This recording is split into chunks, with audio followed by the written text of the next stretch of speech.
I think the definition of greatness is to inspire the people next to you. It's not something that lives and dies with one person. It's how can you inspire a person to then in turn inspire another person that then inspires another person. And that's how you create something that I think lasts forever. And I think that's our challenge as people, is to figure out how our story can impact others and motivate them in a way to create their own greatness. Welcome to the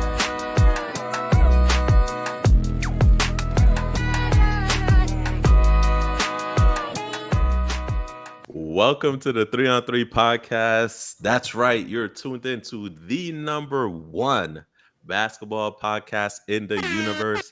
I'm joined with my compadres, my amigos, my guys. I got Evan here. I got Lou. As always, we do have the Pod Mamba in the background, making sure that we continue to be the number one basketball podcast in the universe. We have a great show in store for you today. We'll be talking AD rumors. We'll be talking around the league, a couple teams hitting hot streaks. Are we sleeping on a couple teams? But first and foremost, man, farewell CP3. Chris Paul, the point god, is at the end of an era. For 2 decades, CP3 defined what it meant to be a point guard, floor general, playmaker, leader. But here's the debate. Is he the GOAT of point guards?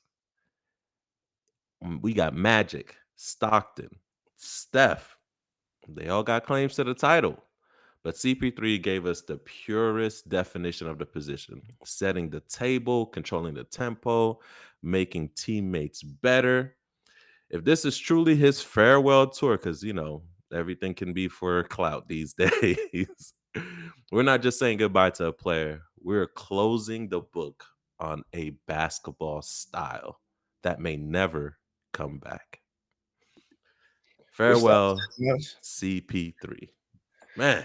You talking about the pure point guard position? This what you saying? We sunsetting what it means to be a pure point guard? I'm just saying, man, we'll start here with this question, fellas. Is this the end of an era? Is this the end of a point guard controlling the tempo, looking to dish more than he scores, setting up the plays, setting up his players? Is this it? Are we saying farewell to this style of basketball? Is it over? So to get into this, and I got to give proper context and background, right? This point guard conversation is one that we've been having in our circles now for about 5 years. I don't think we've had a more heated COVID conversation, COVID argument, right? Or argument we had over COVID than this point guard discussion. So happy to be bringing it to public fruition today. We got some listeners that are probably already throwing their phones because we're doing this, right?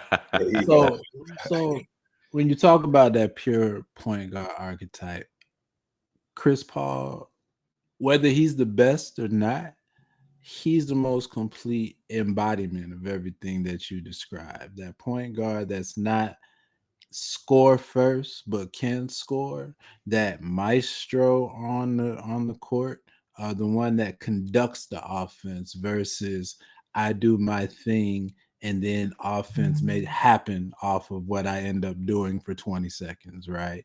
And it's a brand of basketball that was distinct, that you saw from the moment you first saw him, whether it was on the high school scene or definitely when he was at Wake Forest before he made it into the league. It's the point that made him such a surefire top pick in the draft. Folks still ridicule the Hawks for picking Marvin Williams over him. No disrespect. I'm a Tar Heels fan myself, but Chris Paul was such the obvious choice, right, in that draft. And to see what he did throughout the entirety of his career, he lived up to that archetype. He carried forth a mold that was, big in the 80s, big in the 90s. We'll get into, our list, but whether it's like the Magic Johnson types in the 80s, you get into like the Mark Jacksons, the Kenny Andersons, the Rod Stricklands in the 90s, right? To get into the Chris Paul era, he's just carried that mold. When you say, is it over yet? Is it the end of an era? I'll give you one name that I think of that could still carry it on, and it may frustrate you when I say it. But I look at a Tyrese Halliburton, Oh, I here you look go. at him as a. No, I don't know do it. it. I know it. Don't do it. I'm just saying, hey, I can score, but my No. primary job out here is to make the entire offense better. He's one that I see that still carries that forward, but it's definitely not as plentiful as it was back in the day. We talking about a floor general, brother. We talking about somebody that, yeah. Well, you said maestro was probably one of the best in comparison, like one of the best words you could use to identify Chris Paul being drafted in 2005 is really he came in as we seen the combo guard really start to come to rise. And yes, we've been having this conversation over the last 5 or so years. But if we're going to be real, this conversation really started when the AI got into the league, right? Is he a point guard? Is he a shooting guard? We started to see Yeah. that essence of when it started to change. And then more of the folks that then started to model their game after so on and so on of AI, and then why you have guys like your D Roses, you have your guys like your Westbrooks and so on and so forth, all come from that tree. But you do have some other brethren in terms that we could talk about still who may not necessarily have come into that era, but also was still there. Are we saying that CP3 is better than Jason Kidd? Another guy who was a beautiful floor general, a maestro, and how he was Yeah. being able to orchestrate his team, right? So Ooh. we do have essences of those guys that we still seeing. Yes, they did come a little bit earlier in terms of that, but we did see them carry that through in terms of their career. Again, are we saying that there weren't guys like that with a Rajon Rondo? Arguably a D Will, right? So we saw guys who were in that same class of CP3 who did it. Now, the longevity of CP3 is something that we have to acknowledge, right? And why we can say, hey, look, when we start to look at our top guard point guards of all time, we do have to appreciate one, his longevity, and then also how he was able, like Hans mentioned earlier, to make his team better, because we can't deny his impact on every team he's been on, whether they've gotten over the hump or not. You know what I mean? We talk about the Houston Rockets, we talk about the Clippers. Unfortunately, we never got to see what he could have done with Kobe at the Lakers because of, the potential, blockage of a trade. But we've seen Chris Paul's impact on every team that he's been on throughout the league. So and I'm glad that you bring up Jason Kidd, right? Because he's definitely, to me, his Chris Paul's counterpart during that era, right? They didn't come into the league at the exact same time, but they're really kind of up there. And then Nash had his period as well too, when he had those couple years when he quote Christian stole some MVPs, to quote our producer, stole some MVPs. But the reason I would put him at point guard level is when you look at Steve Nash, when you look at Jason Kidd, when they came in, they weren't as refined as Chris Paul was. They had to add things to their bag to get to that level, right? We know Jason Kidd, Asen Kidd, right? No J, right? Chris Paul came in with a shot, right? He came in and he hit the league with everything in his bag. He could defend, he could score, he could pass, he could move. He came in NBA ready and made an impact instantly on his team. So And did he kept doing that throughout his career, right? No matter what team he was on, he was able to turn the tide and make them a competitive team. Now, granted, he fell short when it comes to getting to the ring, and a lot of people give him grace because a lot of the times he fell short prior to the Phoenix fiasco was injury, right? He'd break a hand, pull a hammy. Is that really in your control? No. But I will say the mark he gets on his legacy is just the meltdown of that Phoenix team in the finals against the Bucks and what happened there. But back to the era, I will say he was the representation of basketball in that era, alongside um, other players who are here to define a certain style. When we think about big man basketball in the post, right? There are certain big men who are just labels of that type of basketball. We think about Shaq, right? We think about Hakeem in the post, right? When we think about guard play and like old school mid range, right? We think about Jordan, we think about Kobe, right? Like when we think about point guard maestro, we think about Chris Paul, Magic, and Stockton. Like he really is there. Now, my question to you guys is, are the players, is he basically, you know how you have what's his name? Jerry West is the logo, right? Jerry West is the logo, represents the NBA, right? Is Chris Paul the logo for the point guard? And if so, how are point guards today faring to that logo? Is that position gone? So I think how you just laid it out is what makes the argument for Chris Paul's impact and legacy, right? Is he the best is a different topic versus is he the best version of how to play a position, right? And that's kind of what gets lost from an NBA standpoint, right? I think all of I us just to thought an about something, extent, but go ahead. Go ahead. I just thought about something. It yeah. just hit me. Light bulb, but go ahead. I think all of us, yeah, absolutely. Jump in We whenever. Let's lose say the Tony Parker.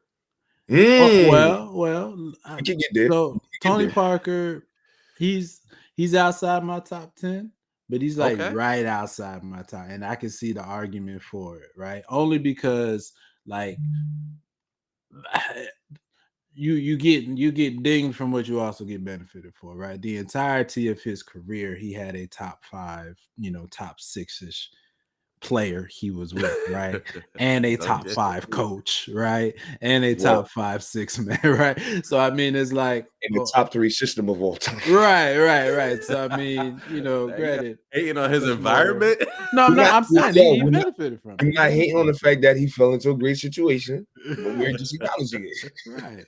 But to your point, right? When you think of, we're purists to the extent of, we still value the archetype of positional basketball, right? So when you think about positions, yeah, there's a lot of centers and different types of centers in the league, but at the end of the day, if you're putting a team together, you want a dominant, right, 20 and 12 bruise inside center, right? If the other versions of the roster are in that purity as well, right? From a shooting guard standpoint, yes, I'm naming the greatest players of all time, but you're always going to gravitate towards Jordan and Kobe, right? Regardless of whatever else a shooting guard has done. That's why, be honest, that's why we love Shea so much, is because we're seeing, right?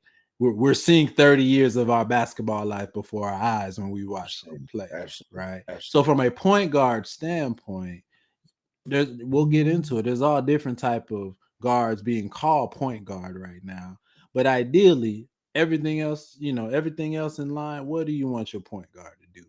And I think Chris Paul is, like I said, that mold of, I want my point guard to do this more so than everything else. That's my take on it from a point guard standpoint. Is there a room in today's NBA for that mold? I think it depends on the team, right? The construct of the team. We've had the conversation of all the multiple guards, potentially point guards, that San Antonio has. Harper could play in that similar type of mold potentially, but we see the fact that the dynamics of having somebody like Wemby, you know what I mean? And I'll even call it what he did to my team when he called game on my team. Spread out, man. Yeah, hold up, excuse me. I got this. Yeah, you know what I mean, just to hit the buzzer beater jump shot, you know what I mean, to put us out. So, you have a guy like him who can flex into, in terms of what Ed was talking about, like, all right, can we get a guy that we just put in the post and can get 20, 10 and 20 and 12, and he can do that. So if they want to flex into that type of system, a guy that is of the archetype of Chris Paul could completely facilitate, and plus all the other pieces that they have great shooting guards that can fall into the line of the traditional shooting guard and so on and so forth. But again, it's just really about what is it that you're looking for, and then also the dynamics of the personality of your team. But I hear what you're saying, but given the asset that Chris Paul is, right? And we're talking about Chris Paul in his prime, right? Clearly, he's a shell of himself and everything like that. Who wouldn't want, I guess, what system could Chris Paul not fit in at his prime? A guard who could defend, who could score, could pass. Like to me, like he would be able to Adapt to turn and play in every system. I I because yeah. The reason why I brought up in San Antonio is because we've seen what he did in San Antonio, right? Right? We've seen what he did now versus when he came in and how somebody like Wibby could benefit from him, right? Just strictly off who he is. And so that's what I agree with you. That's basically what I was getting to. Is just like, yeah, depending on who you have, but at the end of the day, it's the reason why he's called point guard, floor general, specifically the floor general yeah, part. because He knows how to come on and just orchestrate the whole thing. It's like, this is how it needs to go. he even showed us that, right? Think about what he did, right? Remember when the Hornets were doing the whole New Orleans thing and they were going down there and giving it a trial, and they had him paired up with West and how that team looked, right? That was a defensive oriented team. They were a scrappy, grinded out team, right? And then he goes to the Clippers where they're more high powered throttle. They're going to score. They're going to get out on the open floor. He had the high flyers with DeAndre Jordan, Blake Griffin.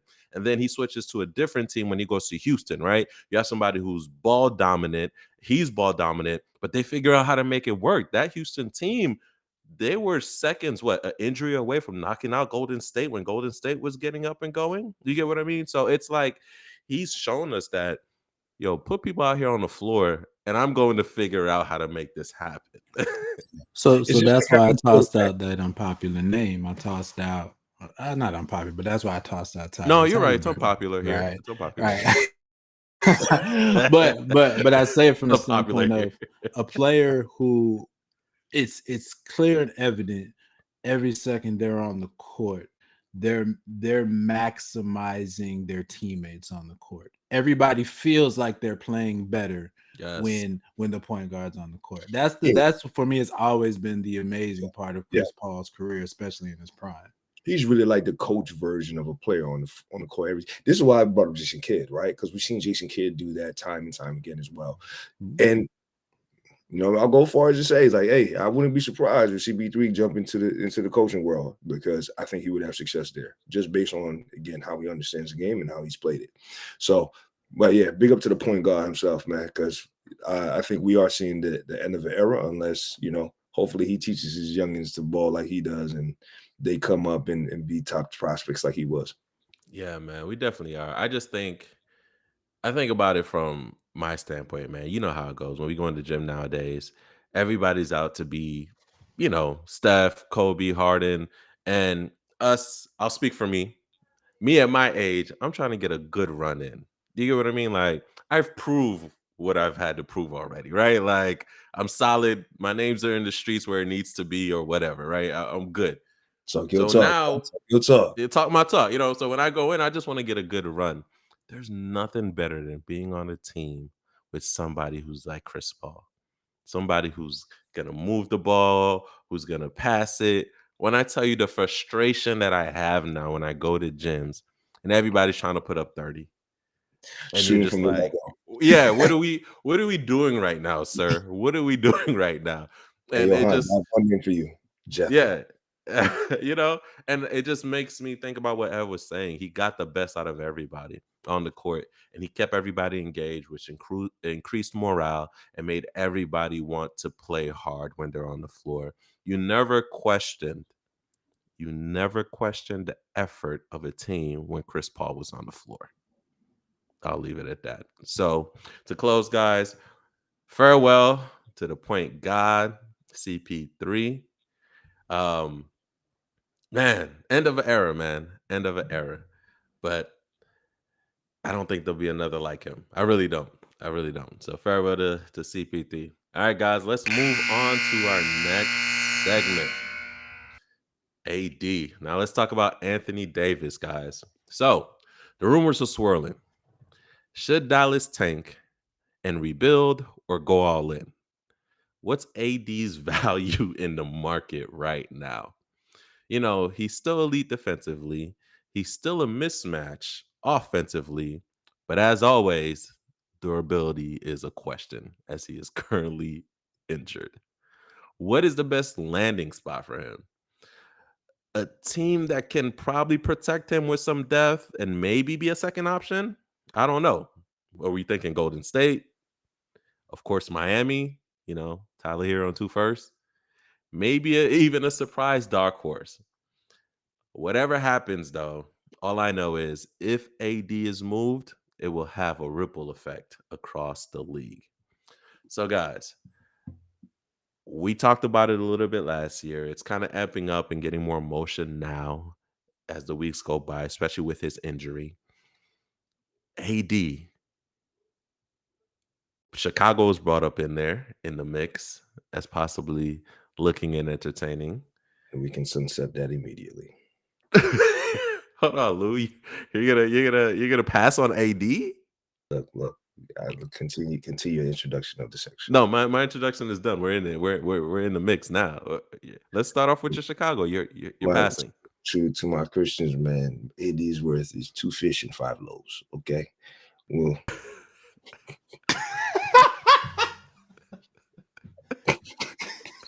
2 fish and 5 loaves. Listen. We may get more longevity. Is this before the Lord blessed it? I'm just saying, a great man did plenty with that. There's a reason I'm saying that. Before the Lord blessed it? Listen, man, we will get more longevity out of 2 fish and 5 loaves than AD. Okay. Wow. What are we doing? You know what I mean? We're gonna get AD for what? Because what you're gonna do is you can't get AD without giving up the house. Well, let me do that. First, you're gonna give up whatever potential like good prospects you have. Nah, man, we're not doing. It's one of those. It's like it seems cool, but it's fool's gold, brother. We've seen the writing on the wall. Set it up, Ev. You said you got a prospect, a trade machine prospect. Go ahead. Listen, if we're gonna talk trades, I got 4 of them. All right, 4 that y'all are gonna hate, but I think it'd be great to discuss. One of them was AD for Vucci Main and Kobe White. Let me just talk through it. All right. Let's ask Candace Parker, how was it coming home? Traded back home to your city. Right now, Vucci Man, y'all been trying to trade now for 3 years. This is going to be the peak of his value right now, coming off of 2 game winners, looking great to start the season. Vucci Man, you know who I'm talking about, man. It should have always lasted. That one missed opportunity. Okay, missed opportunity. Shout out to that. Kobe White coming off an injury. You guys got to re-sign him this offseason, right? This is. Are you going to overpay for Kobe White, or do you have an opportunity to turn those 2 into a interior presence that allows the rest of your team to flourish? Maybe even get a pick or so back while you're at the height of why AD's value is low. And my argument, to hear me, my argument is even after y'all start at high, what are y'all like 8-7 right now? You all perennially end the season 40-41, 39-42. 9-7 right now. But 9-7. Okay, right. You end the season 500 every year. Your ownership's goal is to end the season 500 every year. Why not sprinkle it out a little bit? See if some added juice in the middle could change your fortunes. That's all I'm saying. Here's my thing is, I got 3 more, but go ahead. Saying, you know what I mean, not paying Kobe White is like the Sixers deciding, you know what, let's package it up. Let's get Tyrese out of here for whatever we can get. Nah, Kobe White is like our Tyrese Maxey. All right. Wow. Okay. So he's off the table. You know what I mean? He's our future. You're building around him. Yeah. So here's my point: $14 million for Kobe White. Yes, I know. But when y'all give him $30 million, you're gonna feel the same because Giddey got 25. So Kobe's not coming for less than 30. We got to get. They gave Giddey a lot of money. Here's what I would say is I would package up Giddey. Is my argument. Is like, look, we got his stock back up. Okay. Package him up and get him up out of here. Okay. We have let's modify the trade. Giddey and Vucci for AD. I ain't mad at that. Okay. Still. Okay. 2 fish, 5 loaves. Fair. All right, I'm gonna give you three more real quick. I'll make the other three quicker. I'm gonna say that one for last. AD to the Hawks for Porzingis and the Kongu. Package up what those two do best with the unreliability of Chris Stapps, right? For AD. Thoughts on that one, or switch any one of those players out. Do the AD Trey Young trade. Get the Trey Young dilemma out of Atlanta. Put a solidified defensive presence around this young, exciting roster that the Hawks have going on. Who says no? I think you might have to give up another player to get Dallas to bite on that. I would love to see it. The Hawks would love to keep Trey Young and have that AD combo going, given that Trey Young has really never played with like a big perennial all-star like this. So it'd be in their best interest to at least try that before giving up on the trade situation. But they would need to add another player to sweeten the pot and possibly make it a three-team deal. But I'm here for that. So you think AD is worth three players at this point? Three basic players. Yeah. Yeah, Let me because the say, team, God's point, they're gonna try the pairing of Trey Young and AD before they Okay. just give up Trey Young. Okay. Well, reason being is it's in AD's best interest, and I don't know the other your other picks that you got coming up, Ev, but it's in AD's best interest if he does leave, get out the West. Get Okay. out of the West. You're Agree. not gonna make it in the West. Get out. Just get out. Okay. The East is your best bet. There's only one other center who's rivaling you right now, and he's barely getting playing time. Who knows what he's doing? Giannis, if you count him as a center, some people do, some don't. Carl Um, Towns has something to say. oh, Y'all man. disrespect about New Jersey, man. I think y'all are Man, from. First of all, he's come really a on. power forward. Y'all really from Pennsylvania. Not a Keep center, going, bro. bro. He's not a Yo, center, bro. All right, we don't have to do this. We don't have to do this shit. I got the no, next we two. can do it right now Keep going. because No, you're no, not no, gonna no, no. disrespect my ride or die for Jersey. I ride or die for He's Jersey, a right? power forward, bro. He's But not a center. like John Rule even said on this last 7 p.m. in Brooklyn, he's soft.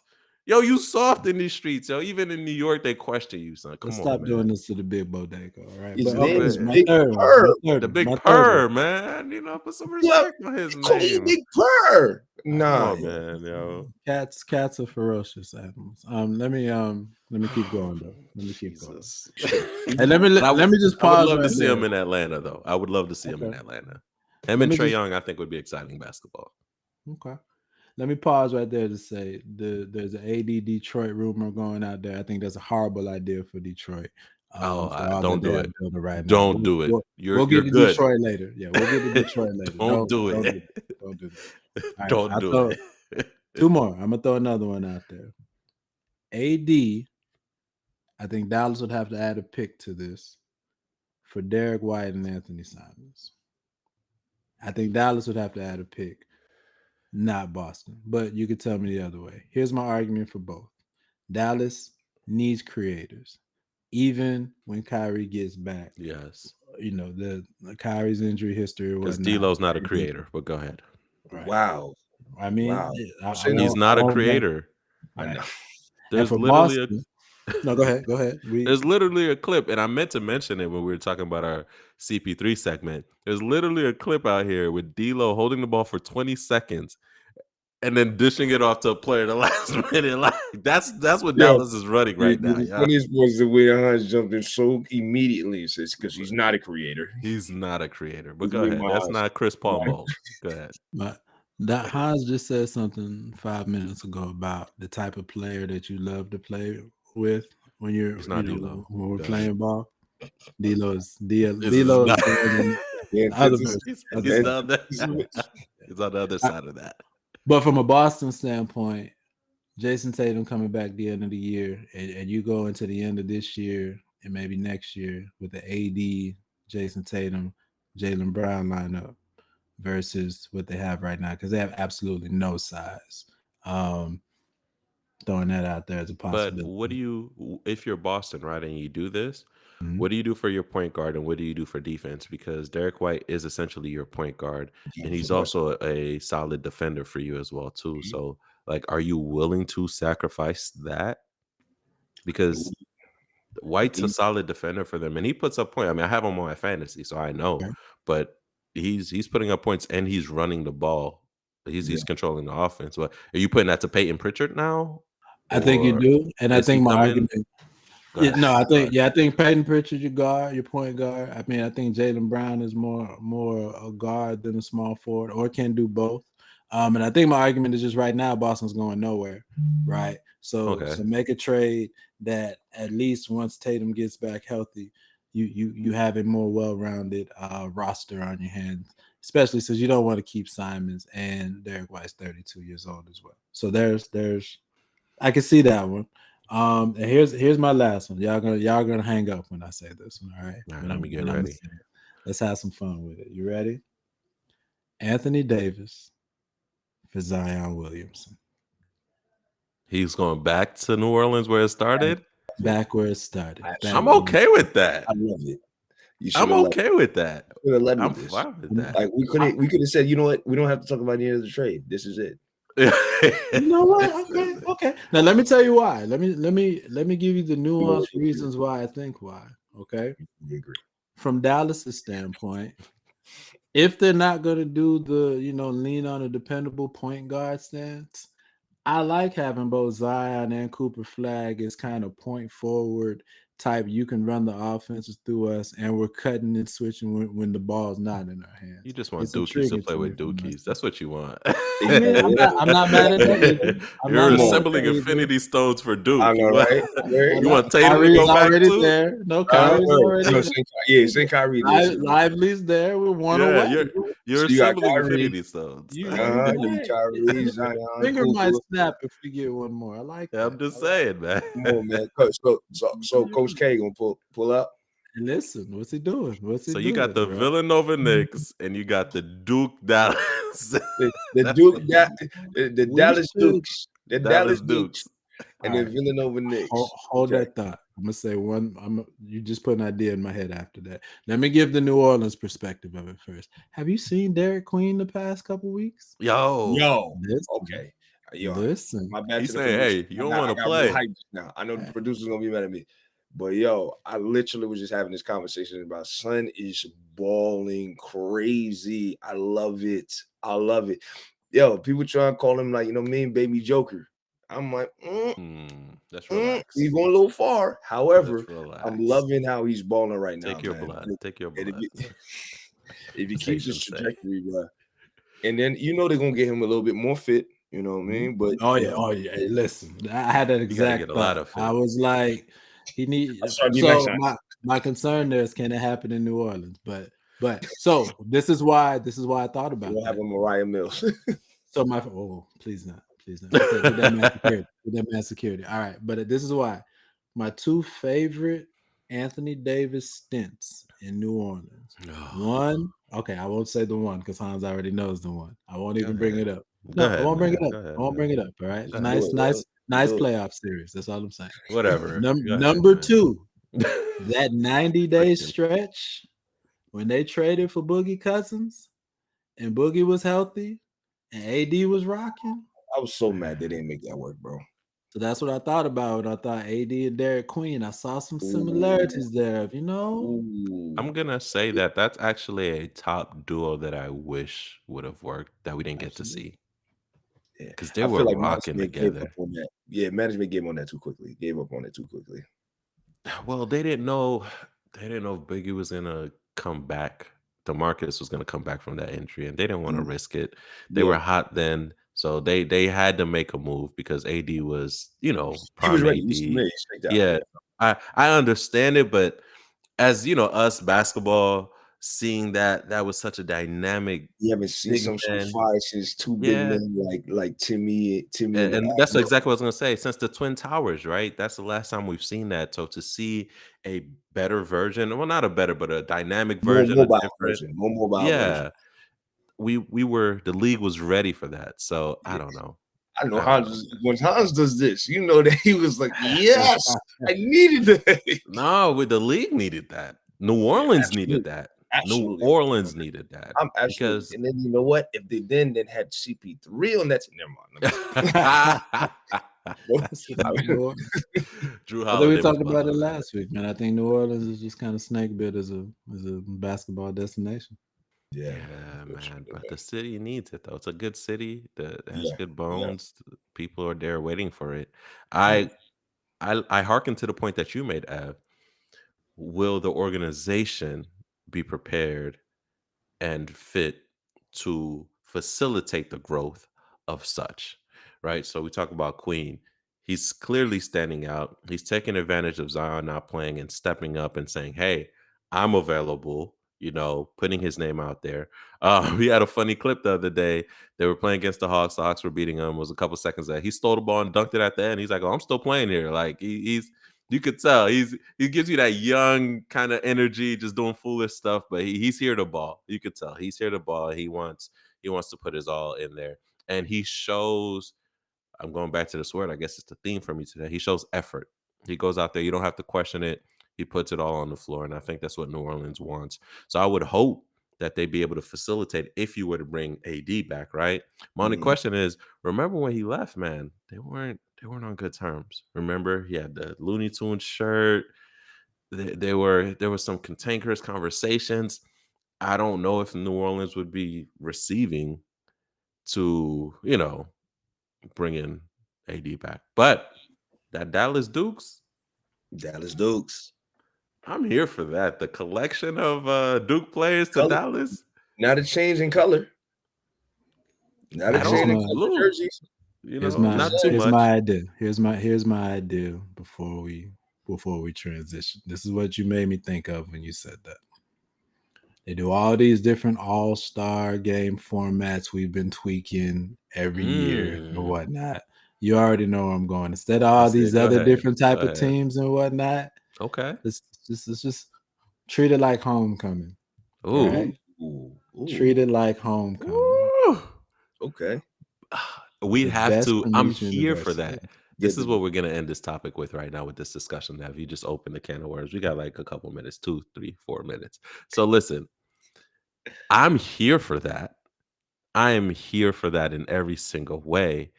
We would then, though, have to create a threshold, right, of which colleges are allowed to, like, the number of players, because it's not segregated equally. Like, so what would the threshold be? And clearly we can't have all the colleges. So how would we regulate that? But let's not even talk about the particulars, right?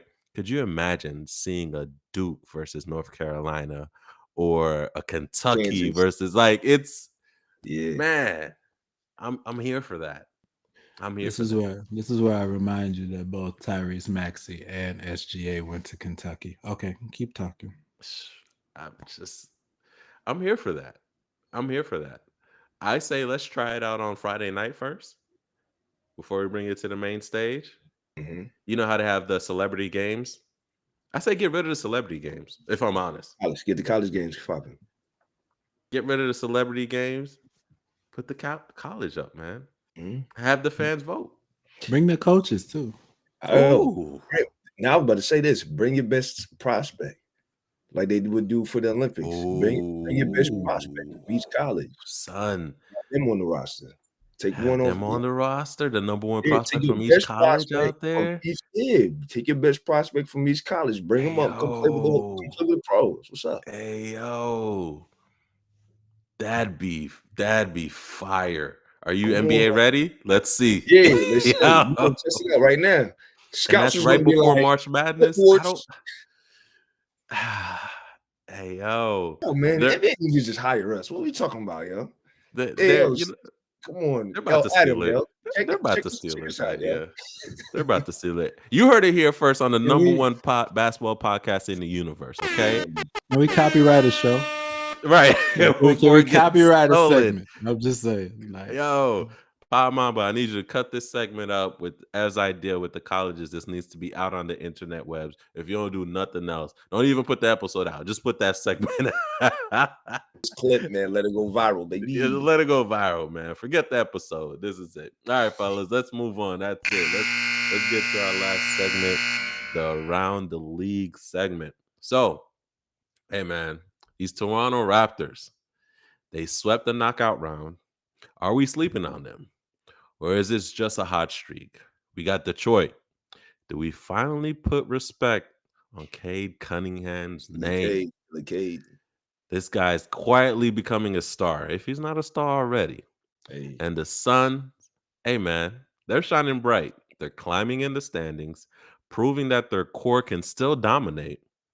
I don't know, man. The league is feeling a little wide open right now. So this is what makes the season fun. Well, let's start off with the Toronto Raptors. They swept the knockout league. It should be a halftime show. The Toronto It Raptors. should be rappers bars. They are currently number. And then Kendrick shows up and just I'm here murders for it. it. I'm here for it. They're number 2 right now, 11-5 in the league in the Eastern Conference. They have this name which I admittedly did not know, but Danny Green, he told me about it. They're calling themselves the Dirty Dogs now because of their grit and grind kind of style, and they're displaying a lot of effort on the courts. I don't know if that's a name that's gonna stick, but shout out to them, guys. Is this fool's gold? Are we sleeping on the Toronto Raptors, or do we need to put some respect on their names? Gun to head, can you name the starting roster for the Toronto Raptors? I'm just saying. All right, so let me jump in first and say, as we did a couple weeks ago for our beloved Chicago Bulls, this may be their high water mark on this podcast. All right, for a couple reasons. One, they've had a somewhat easy schedule to this point. Yes, they have. Their January, February look pretty brutal. And two, I think just the Easter level itself out some. But with that said, this roster does and did have a lot of intriguing strong, but names coming into this season that it's always one of those of, if the pieces gel, I can see it. And if the pieces don't gel, it's going to be a cluster. They ended the season last year top 5 defensively. They had a decent run record-wise towards the end of the season last year, and they had a lot of injuries they were dealing with last year. And by all accounts, everybody says they have a good coach. What I will say, and I'm going to go down the roster real quick, not the full roster, but Please don't. Scotty Barnes, going back to his Florida State days, has been a player that did a little bit of everything. And he was always going to be at his best when he wasn't counted on to do one thing specifically, but was in a role that he could do a little bit of everything, right? He's going to rebound well. He has enough he has enough fluidity and ball skills that he can facilitate offense to an extent.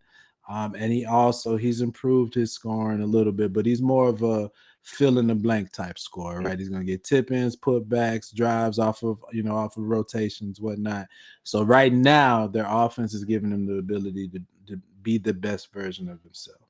Brandon Ingram, we haven't seen him healthy for 2 years, right? Yeah. But when he's healthy, he is that, I'm going to say, B- version of a Paul George type from an offensive standpoint. And he's giving you that right now. He's healthy and he's giving you that.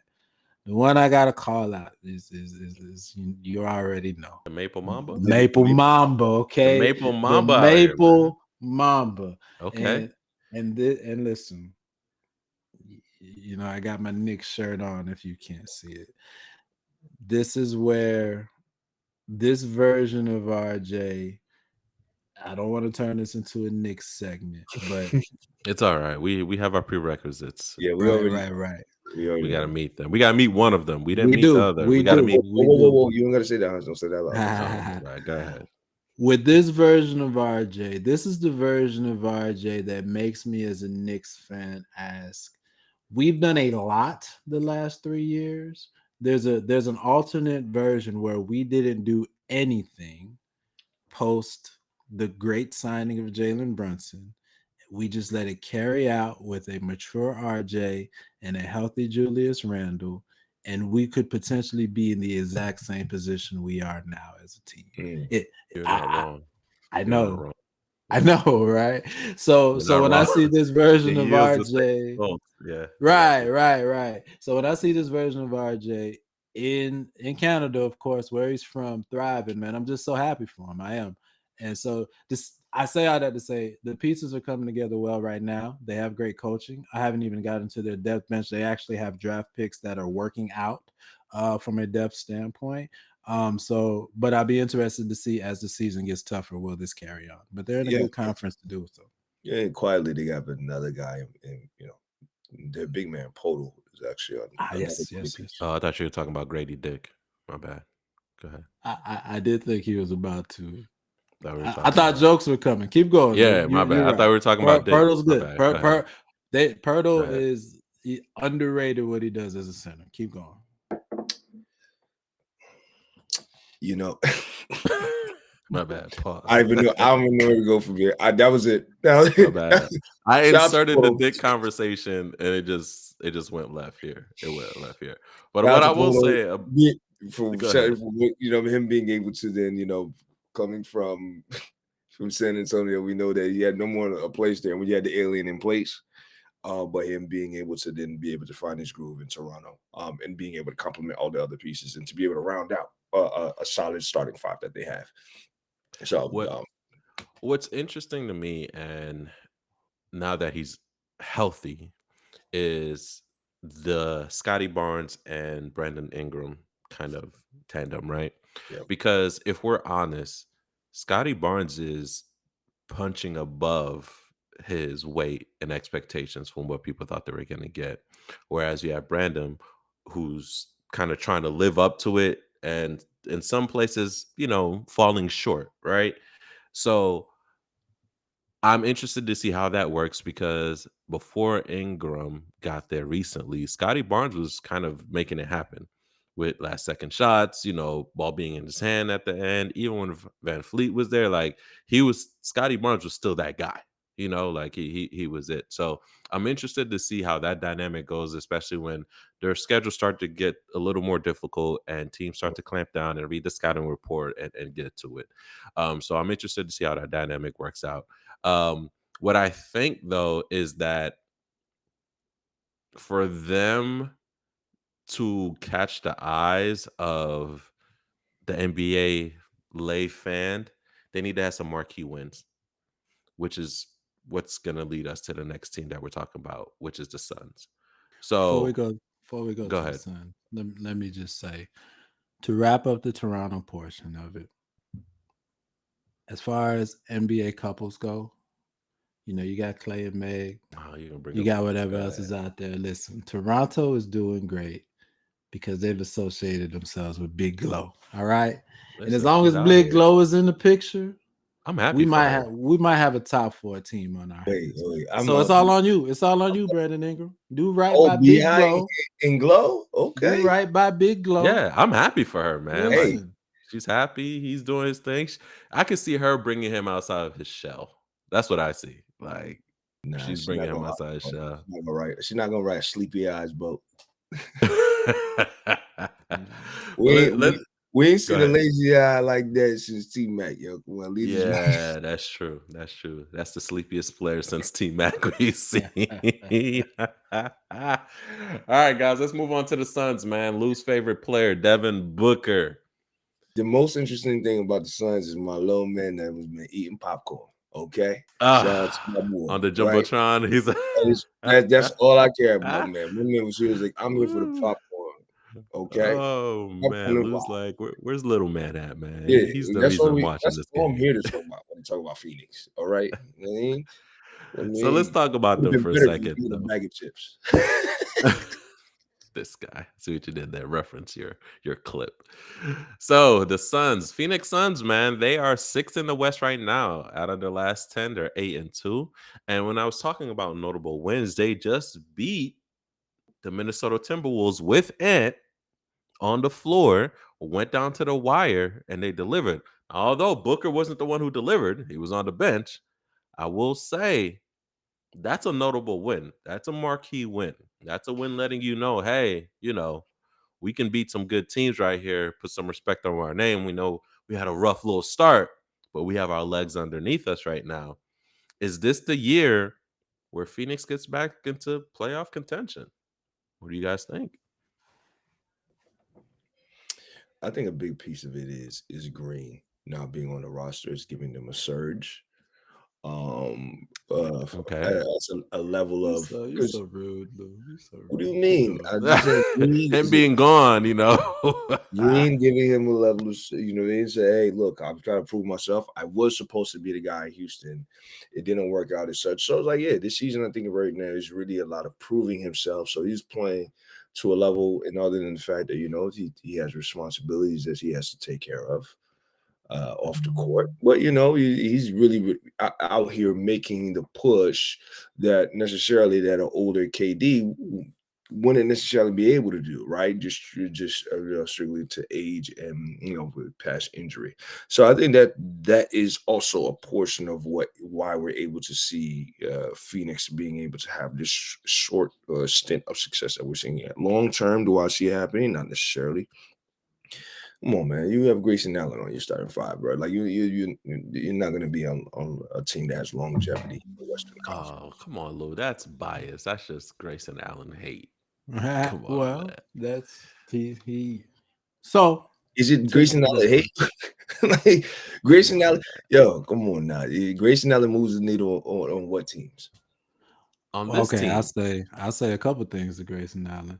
There's definitely something uh, fusion power related by having Grayson Allen and Dylan Brooks Dylan I in the knew you Brooks. was same about to bring starting that up. lineup. I knew you was All gonna do right. it. You Um, brought two villains into the conversation. exactly. Let me say a couple things on that. One, for all the flack Dylan Brooks got for his time in Memphis, they have been horrible since he left Memphis, and there's been no accountability in that team since he left Memphis. Mhm. One thing he does bring to a team is hustle and just a presence, right? An identity of hustle and I pause myself to say accountability. So I'll just leave it at hustle. You guys get what I'm saying there. And then three, to bring the parallel forward again of pickup basketball and what we like and what we don't like. There's definitely a difference when you come into any game knowing that you're going to get a chance to touch the ball, to make plays, to have impact on the game. This Mhm. team for the last 3 years has been Booker, KD, Beal. And so if you're a role player on that team, it's like, all right, I'm gonna get 2 shots. I'm gonna Yeah. see the ball for a couple Sit minutes. in the corner and wait. Right. This different when you're coming in now. Hey, I have a chance to make impact on this game, right? So, granted, is this a team to take seriously in the West? No, right? Like they will probably end up in the play-in when things, shake out, Level out. At best. right? But play in coming into this season, I think they were, expected to be one of the worst teams in the league. So if they make the play in this year, I think that's success. And we also had to point out they're getting from Mark Williams. I'm not going to bring the other team up. They're getting from Mark Williams exactly what you would want, an ideal situation from Mark Williams' input. So it's been good to see him healthy and playing this year. Here's my thing, though, right?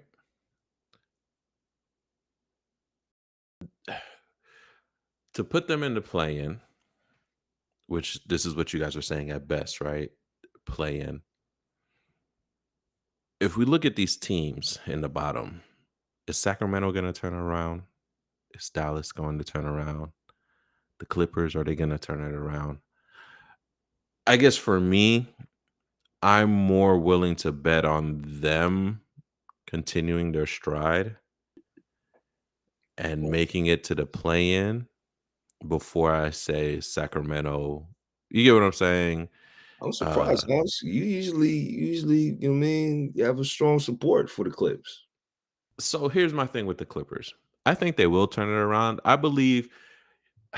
I hate to say it, I believe in Ty Lue a lot. I think Ty Lue is a good coach. I really do. And I that's said, really why I ride hard for the Clips. It's really Ty Lue. Like I really, and even before then, it was Chris Paul, right? So like that's why I was riding because I back like full circle again. I love it. right. Chris Paul loved him wherever he went. I was tuned in. I was locked in. The Clippers, it's like, can Ty Lue figure something out? Because he always does. Have we ever seen a Ty Lue team be at the bottom of a conference? You get what I mean? So it's like he Agreed. No, he agreed. he he Agreed. That's always why I said figures that. I'm he surprised always that you figures it out. Right. Yeah. So it's like, is he gonna figure this one out? Right? Is Dallas going to figure it out? What's going on with Memphis? Will they continue to fall? Da, da, da. So I don't know. I guess for me, I think there'll be a dark horse. That's what I'll leave it there. I think there'll be a dark horse. I think there'll be what Sacramento has been to Golden State for the past couple of years, like trying to knock them out of the play-in or sneaking in there. I think that's, I guess in a sense, I'm more confident that they'll be there. If not, injuries happen all the time. They may be a low seed playoff team. I'm just saying. Because Golden State is still up and down. We are just talking about them. They just lost 3 straight. Right? Jimmy's still out there. Steph's still out there. Draymond's still out there. There's no significant. They just lost 3 straight. So I'm just saying, like, the West is a wild, wild West for the reason. So I could definitely see them sneaking in as a low playoff team. I'm not ready to count them out because I okay. also feel like I'm good. I like the narratives behind everything, and I feel like this is Booker's time to remind people I put up Kobe-like numbers. I put up high volume. Like don't forget I was doing that. So I feel like this is Booker's time to put people back on game and let them know that he's gonna go down as one of the best scorers in NBA. Don't I do just that. want to say before we go, and don't come off mic for this, but a combination of Clippers love and Kobe comp, you're trying to kill our producer. You're literally I trying. am. I am. I I am. see what you did there. I see I'm what you trying to did. bait him out, but he's not coming out. Oh, He's because just yo, not coming listen, out. yo, the rage baiting is strong right now, bro. I'm I like, mean, I if we're cannot real believe though, this. as far as volume and number of points scored, it's Booker And closest to Kobe. let's talk about the losses with all that volume. So we're talking about number. We're not talking about wins. I We're talking about score all them points. points just to go to the locker room. What the Points. hell? Okay, points. I'm just saying. Dude, But yeah, would I'm you not ready to count them out, man. score bad I'm points? not ready. But all right, guys. So last minute or so that we have, Detroit. I know we always leave them out, and I feel bad. We literally Oh, have 3 minutes for Detroit. Killer But K. It's here's the what I'll best say. thing going for them. All They're That's all. undefeated. You They're want me? undefeated since the You first want time we me? put them on You our wanted me to rundown. come out? I ain't gonna take this Kobe disrespect. I'm tired of hearing it. All right. I just heard some random motherfucker on Twitter this past week saying Shea Gilgeous-Alexander is a better version of Kobe Bryant. You know who's a better version of Kobe Bryant? Michael Michael fucking Jordan. Jordan. So you saying Shea Gilgeous-Alexander is Michael Jordan? Fuck out of here. First and foremost, I don't know how we got to Shea Gilly. All right, we I mean, it's because you I don't guys know how are we got talking here. about Devin Booker being as close to Yes. Kobe, Keep and I'm keep just the hate to tired of Devin. people always using Kobe Bean Bryant as the peak of to compare Mr. all That's why Mr. players. these guys I'm reference tired the of it. Mamba All right, mentality. how about you Because they compare got Devin Mamba Booker to mentality. fucking Brandon Roy? How about that? How you compare Devin Booker to fucking Tracy McGrady? All Wow. right, I'm tired of it. I'm tired of you motherfuckers using Kobe Bryant as the stepping stone for to lift these bum ass players of today's game. Wow. Hey, yo, you know what? It's always Couldn't have great when said the it better pop mama myself. comes Shout out out, to Pop man. Mama for that, bro. Because yeah, Devin Booker deserves nothing good. And then also I wish Hey, nothing good for the Phoenix Suns because of Royce O'Neal hating on the fact that he's marrying Paige Heard. But that's a completely personal point. But back to Killer Cade, who deserves to be an all-star this year, without question. We know he was shafted before. all-star journey. No, All-star. I think he's going to make the All-Star team this year. I know we have less than a minute left, just because the Cavs are not where they're at. Don't forget how many All-Stars the Cavs had last year, right? So that's definitely not going to happen this year. I definitely see them making. I like their makeup. They're flying under the red, but like Ev said, that's where they want to be. Don't talk about us. Let's get these buckets. Let's win these games, and let's go from there. So I'm here for it. I'm here for it. I feel like when Detroit's playing good, it brings a good variety into the NBA. You got to have those legacy teams in there. All right, fellas. Force. Yes, as always, guys, thank you so much for joining us. I appreciate it. Check us out on our social media. Hit us up. Let us know what you think. Yeah, that's it, guys. We'll see you guys next week. Take care. Have a good day. Peace. What's up, guys, and thanks for listening. I want you to do 2 things for me right now. 1, give this episode a thumbs up, and 2, be sure to subscribe to our channel. You can also follow us on all the socials at the 3on3 Podcast and send us an email at the 3on3podcast@gmail.com. We appreciate you, and tune in next week.